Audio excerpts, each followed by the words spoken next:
يعني كل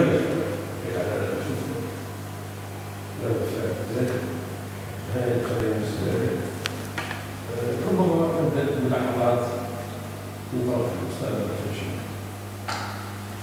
C'est bien, Monsieur le Président. Donc, on est en train d'entretenir le travail élaboré par Jérémy Riche dans l'obtention de son diplôme. En fait, comme il a déjà raconté dans le mémoire de Jérémy, on a commencé le projet par un stage qu'a voulu réaliser Jérémy à l'Institut Jean Vigo. On a eu une convention avec le directeur de cet institut-là et le travail a démarré en tant que stage. Mais par la suite, des discussions réalisées avec M. Cadet, on a opté pour que ce soit un projet co-encadré. Et c'est pour une première fois qu'on réalise un travail pareil, parce que pour voir le profil qu'aura Jérémy Riche, c'est un profil purement professionnel. Donc, on a opté pour cette aventure qui se réalise pour une première fois, que ce soit encadré par un enseignant de la Tunisie, mais aussi un spécialiste et un professionnel du côté français. Et le travail est parti. Donc, le côté français a voulu, comment dirais-je, exploiter les compétences professionnelles de Jérémy en tant que monteur de films. Et le travail qu'on lui a demandé est d'une grande importance parce que ça nous met dans une convention, dans des cadres purement juridiques. Il y a eu des contrats à signer, donc, et là, le problème devient encore plus grand parce que Jérémy, il a plusieurs enjeux plutôt à relever et du coup, la responsabilité est grande par rapport à cet étudiant-là. Mais j'étais partante, pourvu que moi-même, j'ai voulu vivre cette aventure et ouvrir aussi des issues pour nos prochains et futurs étudiants pour avoir des expériences pareilles.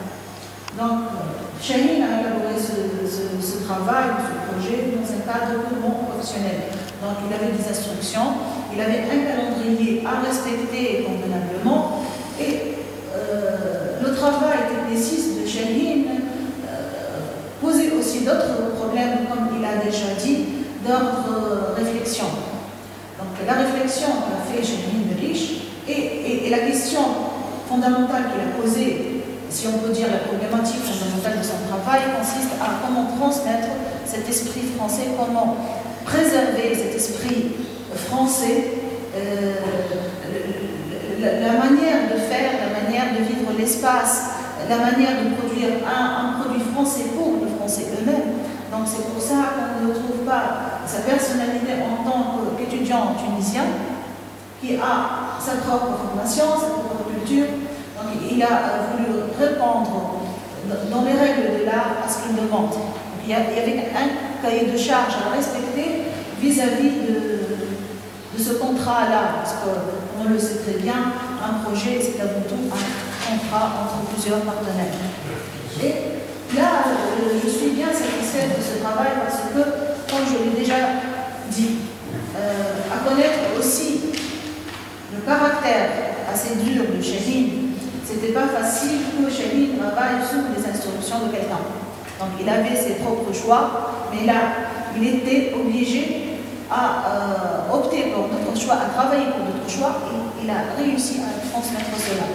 Le problème est que le travail aboutit à un livre documentaire accompagné de ce DVD où Jérémy est le monteur de ce film, ce DVD-là, et c'est un travail commercialisé.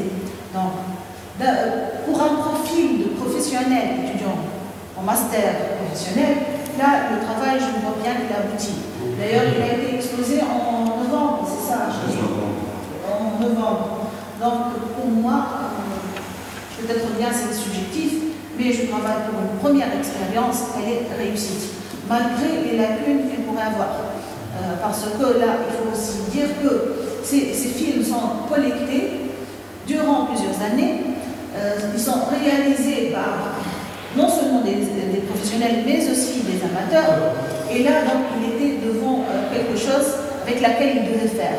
Donc, il doit faire avec ce qu'il a entre les mains. Et il a réussi, en fin de compte, à transmettre ce vécu français. Là, Chahine, il n'a pas évoqué le côté son, parce qu'on discutait avec Oudé, le son ou cet accompagnement sonore, elle se demandait pourquoi il n'a pas choisi une telle musique. La musique, elle a été jouée lors même de la projection du film. Parce qu'il y avait un musicien ou des musiciens qui ont accompagné le film dans sa première projection. Et il y avait donc un nouveau montage, son et film. D'ailleurs, c'est l'expérience qu'on veut entamer avec nos étudiants de musicologie et d'audiovisuel ensemble. C'est une première, donc à critiquer cette expérience, peut-être bien, ou bien à évaluer cette expérience, on pourrait par la suite nous-mêmes profiter de cette démarche donc, et mieux la réfléchir. Pour moi, comme je l'ai déjà dit, et avec le caractère assez difficile de Chahine, parce qu'il est un artiste, entre guillemets, assez libre et libéral, donc à ne pas contourner et cerner. Mais là, je vois on voit bien que Chahine fait bien la différence entre ce qui est du travail de l'institutionnel, ce qui est du travail de l'amateur et du professionnel. Et là, c'est un avantage. Là, on a gagné le pari en premier temps. Et je le félicite pour ça. D'ailleurs, cette expérience, elle va continuer le prochain semestre avec le même institut et peut-être bien avec les Marseillais aussi. Mais là, Monsieur le Président, il a bien des remarques à faire et tu dois les mettre et les prendre en considération. Parce qu'on veut bien qu'on aura un Chahine, un monteur, mais tunisien, qui travaille pour tout le monde, mais avec une trace purement tunisienne. Je le félicite moi, pour son travail. Et j'ai gagné le pari en quelque sorte. Merci, Madame. On donne la parole à M. Henry.